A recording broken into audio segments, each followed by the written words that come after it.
Ration toxin അടുത്ത വീഡിയോയിലേക്ക് സ്വാഗതം. ഇന്ന് നമ്മൾ പറഞ്ഞു വരുന്നത് കാര്യം മമ്മൂക്ക ഈ അടുത്ത കാലത്ത് തൊട്ടതെല്ലാം പൊന്നാക്കുന്ന മലയാളത്തിലെ ഒരേ ഒരു നടൻ നമുക്ക് വേണമെങ്കിൽ പറയാവുന്ന രീതിയിലാണ് മമ്മൂക്കയുടെ ഈ സമീപകാലത്തുള്ള സിനിമകളുടെയൊക്കെ ഒരു പോക്കെന്ന് പറയുന്നത്. കാര്യം എല്ലാ സിനിമകളും ഒന്നിനൊന്ന് വിജയമായിക്കൊണ്ടിരിക്കുക. എനിക്ക് തോന്നുന്നു കോവിഡിന് ശേഷം നമ്മൾ കണ്ടിട്ടുള്ള അതിന് മുമ്പുള്ള ഒരു മമ്മൂക്കയല്ല കോവിഡിന് ശേഷം നമ്മൾ കാണുന്നത്. കാര്യം എല്ലാ സിനിമകളും ഈ ബോക്സ് ഓഫീസിൽ വിജയമാക്കത്തക്ക രീതിയിൽ ഉള്ള സിനിമകളുമായിട്ടാണ് അദ്ദേഹം വരുന്നത്. ഈ എല്ലാവരും ഈ അദ്ദേഹത്തിൻ്റെ സിനിമയും കഥാപാത്രങ്ങളും എന്താണെന്നും ഏതാണെന്നും അറിയാനും കാണാനും പ്രതീക്ഷയോടുകൂടി ഇരിക്കുന്ന രീതിയിലുള്ള സ്ക്രിപ്റ്റുകളുമായിട്ടാണ് അദ്ദേഹം വരുന്നത്.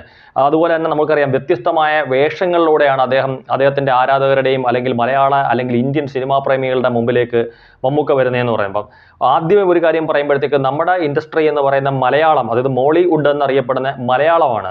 നമ്മുടെ ഒരു തെലുങ്കോ ഒരു തമിഴോ ഒരു ഹിന്ദിയോ ഒന്നും അല്ല നമ്മുടെ ഇൻഡസ്ട്രി എന്ന് പറഞ്ഞാൽ വളരെ കുറച്ച് ആൾക്കാരുള്ള വളരെ ചെറിയ രീതിയിൽ സിനിമകൾ എടുക്കുന്ന ഒരു ഇൻഡസ്ട്രി.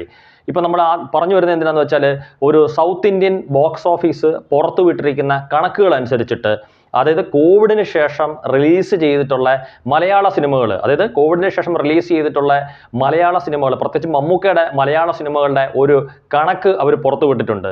അതായത് കോവിഡിന് ശേഷം ഏതാണ്ട് 11ഓളം മമ്മൂക്കയുടെ സിനിമകളാണ് തിയേറ്ററിൽ എത്തിയിട്ടുള്ളതാണ് കണക്ക്. അപ്പോൾ അതിനകത്ത് അവരത് ഉൾപ്പെടുത്തിയിരിക്കുന്നത് തിയേറ്റർ കളക്ഷൻ മാത്രമാണ്. അതായത് ആ ഒരു 11 സിനിമകളൂടെ ചേർന്ന് 460 കോടി രൂപയാണ് ഇതുവരെ നേടിയിട്ടുള്ളതായിട്ടാണ് അവരുടെ കണക്ക്. ഇനി ഒരു 40 കോടിയും കൂടെ ഉണ്ടെങ്കിൽ 500 കോടി ക്ലബിലെത്തും.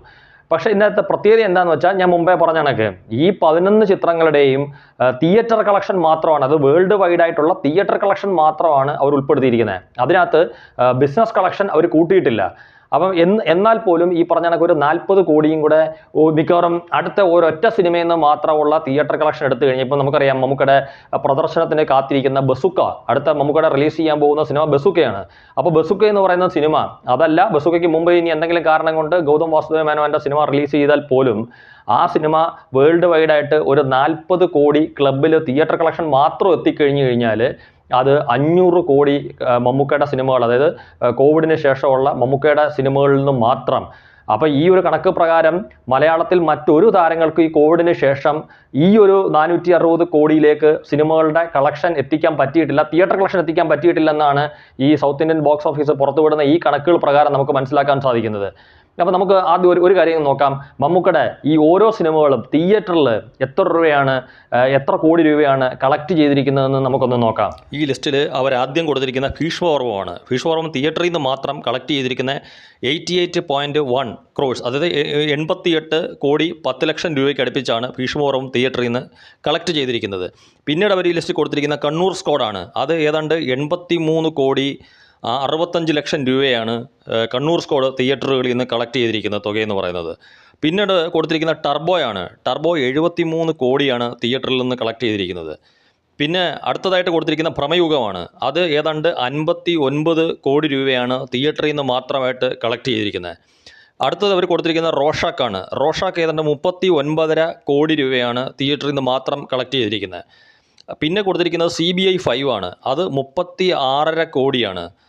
അതും ഈ പറഞ്ഞ കണക്ക് തിയേറ്റർ കളക്ഷനാണ്. അടുത്തത് ദ പ്രീസ്റ്റ് ആണ് കൊടുത്തിരിക്കുന്നത്. പ്രീസ്റ്റ് എന്ന് പറഞ്ഞാൽ 28 കോടി 45 ലക്ഷം രൂപയാണ് ദ പ്രീസ്റ്റ് എന്ന് പറയുന്ന സിനിമ തിയേറ്ററുകളിൽ നിന്ന് കളക്ട് ചെയ്തിരിക്കുന്നത്. പിന്നെ അവർ കൊടുത്തിരിക്കുന്നത് കാതൽ ദ കോർ എന്ന് പറയുന്ന സിനിമയാണ്. അത് ഏതാണ്ട് 15 കോടി രൂപയാണ് തിയേറ്ററിൽ നിന്ന് കളക്ട് ചെയ്തിരിക്കുന്നത്. പിന്നീട് അവർ കൊടുത്തിരിക്കുന്നത് ആണ്. വൺ എന്ന് പറയുന്ന സിനിമ 15.5 കോടിയാണ് തിയേറ്ററിൽ നിന്ന് കളക്ട് ചെയ്തിരിക്കുന്നത്.